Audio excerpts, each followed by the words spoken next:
What's up, guys? Welcome to the Chess Giant. This is Solomon Riddell, and today I will be counting down my picks for the top 5 chess players of this last decade we just wrapped up. The 2010s were a very exciting, complex decade in the world of chess.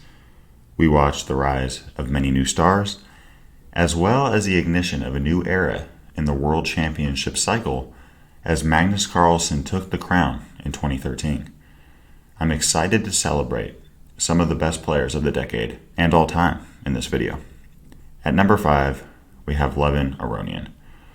Aronian had an amazing decade and truly managed to solidify himself as one of the elite in the world of chess. One of his largest accomplishments was in March of 2014 when he reached a rating of 2830 and became the 4th highest rated player in history. He went on to win the 2015 Cinquefield Cup a full point ahead of Magnus Carlsen, and today he continues to compete on the highest levels in top tournaments.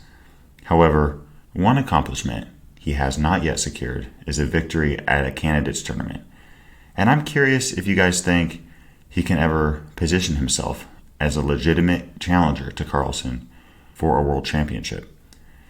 Some say that the creative and risky aggression of his style will hold him back from that achievement, but in either case, I hold nothing but respect for Aronian and his game, and he continues to be very entertaining to watch. At number 4 brings us to the amazing career of Sergey Karjakin. Perhaps his best known accomplishment was his to this day unbroken 2003 record of becoming the youngest ever chess grandmaster at the age of 12 years and 7 months. Karjakin continued adding achievements to his resume throughout the 2010s. He won the 2012 World Rapid Chess Championship a full point ahead of Magnus Carlsen, and 3 years later won the Chess World Cup. This win qualified him to compete in the 2016 Candidates Tournament, which, once again, he won. This win, in turn, made him Magnus Carlsen's challenger for the World Championship title. His streak finally ended at this highest possible level. He put up a great fight, and at one point was a game ahead, but Carlsen ultimately defended and kept his title. These are just a few of Karjakin's accomplishments, but overall, he did much to change chess competition in the 2010s for the better. At number 3, we have Fabiano Caruana, who was simply astounding to watch throughout the decade. In 2014, he won the Cinquefield Cup with a score of 7.5 out of 10 after winning his first 7 games in a row, and wrapped up the tournament with 3 draws, finishing with a performance rating of 3103. This still stands out as one of the best tournament performances in the history of chess, if not maybe the best.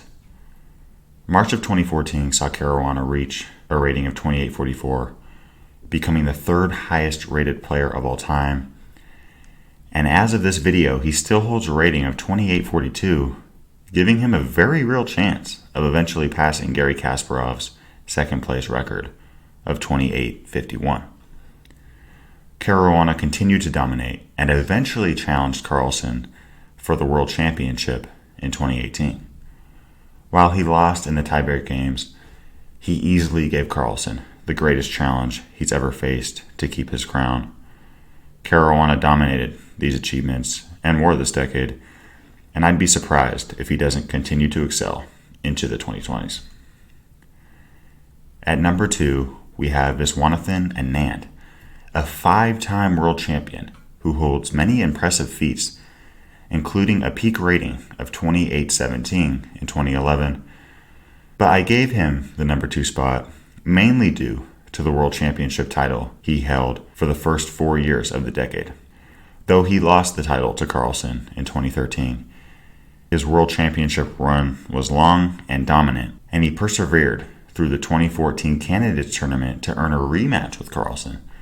Anand has always been in the elite chess mix throughout the decade, present to compete in all the elite tournaments, and if you follow chess at all, he's still very hard to miss.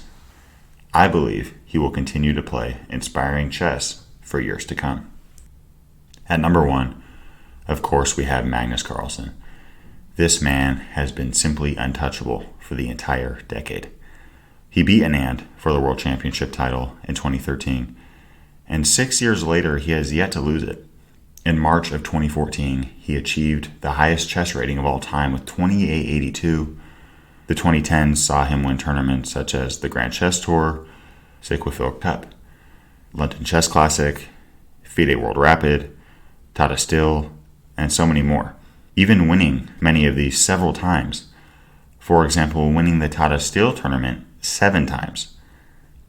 It's almost hard to talk about the decade Carlsen's had. I mean, it feels like, not given hard statistics, but just an impression of following his career.